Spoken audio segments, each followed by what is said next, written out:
যদি কোনো মুসলমান তার বাড়িতে ইলিশ মাছ পাক করে থাকে, গতকাল পয়লা বৈশাখকে কেন্দ্র করে যদি কোনো মুসলিম তার বাড়িতে পান্তা ভাত যদি পরিবারের সবাই খেয়ে থাকে, তাহলে আপনাকে নিয়ে আমি চিন্তিত, আপনাকে নিয়ে আমি একটু চিন্তিত। এই অবস্থায় এই কারণে যে কোনো মুসলিম গতকালকে পান্তা ভাত বাড়িতে খেয়েছে, ইলিশ মাছ খেয়েছে, আমি ভয় পাচ্ছি আপনার হাসর হিন্দুর সাথে হয় কিনা। আমি আপনাকে নিয়ে চিন্তিত, আপনার হাসরটা পরকালে হিন্দুদের সাথে হয় কিনা। কেন? এটা হিন্দু সংস্কৃতি। আমি চিন্তিত যে পরকালে আপনি হিন্দুর সাথে থাকবেন কিনা, পরকালে হিন্দুদের সাথে আপনার হাসর হয় কিনা, এটা নিয়ে আমি ভয় পাচ্ছি।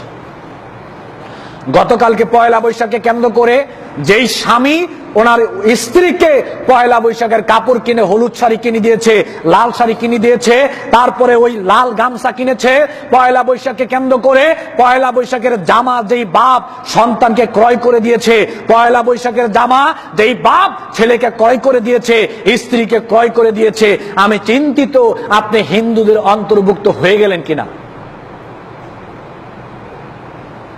আমি চিন্তিত। পয়লা বৈশাখকে কেন্দ্র করে যেই লোক রাস্তার মধ্যে বিলবোর্ড ছাপিয়েছে, মুসলিম সন্তান, তার নাম আব্দুল্লাহ আব্দুর রহিম, ওই মুসলিম সন্তান যদি রাস্তার মধ্যে বিলবোর্ড ছাপায় পয়লা বৈশাখের শারদীয় পয়লা বৈশাখের শুভেচ্ছা, আমি চিন্তিত আপনাকে নিয়ে পরকালে আপনার হাসর হিন্দুর সাথে হয় কিনা। কোন মুসলিম ছেলে কোনদিন পয়লা বৈশাখের শুভেচ্ছা জানাতে পারে? অসম্ভব। পয়লা বৈশাখ যারা পালন করেছেন গতকাল, অথচ আপনি আজকে জুমার সালাতের মুসল্লি। পয়লা বৈশাখ গতকালকে যারা পালন করেছেন, অথচ আজকে আপনি মুসলিম, ওই সালাতের আপনি মুসল্লি। আমি আপনাকে নিয়ে ভয় পাচ্ছি আপনার হাসর পরকালে হিন্দুদের সাথে হয় কিনা। যেহেতু আল্লাহ নবী বলছেন, মান তাশাব্বাহা বিকাউমিন ফাহুয়া মিনহুম, যে জাতি অন্য জাতির সংস্কৃতি পালন করবে সে তাদের অন্তর্ভুক্ত। আল মারউ মা মান আহাব্বা, যে যাকে ভালোবাসবে, যার সংস্কৃতিকে যে ভালোবাসবে, তার হাসর তার সাথে হবে।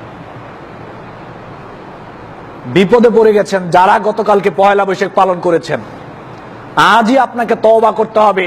আমি সারা পৃথিবীতে যত মুসলিম যুবক রয়েছে, যত মুসলিম মা বোন রয়েছে, যত মুসলমান গতকালকে পয়লা বৈশাখ পালন করেছেন, সবার প্রতি আমি উদাত্ত আহ্বান রাখছি, আজকে আপনি তওবা করেন আল্লাহর কাছে যে আল্লাহ, গতকালকে যেই পাপ কাজ করে ফেলেছি, এই পাপ কাজ মৃত্যুর আগ পর্যন্ত আর করব না, বুঝতে পেরেছি। আল্লাহ আপনি আমাকে ক্ষমা করে দেন। আল্লাহ আপনাকে ক্ষমা করবে অবশ্যই, ইনশাআল্লাহ। আপনি আল্লাহর কাছে ক্ষমা চান।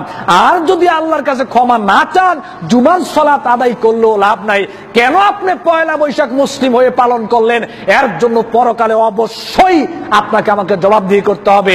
আর ভয় পাচ্ছি ওইটা নিয়ে যে হিন্দুর সাথে আপনার হাসরটা হয় কিনা।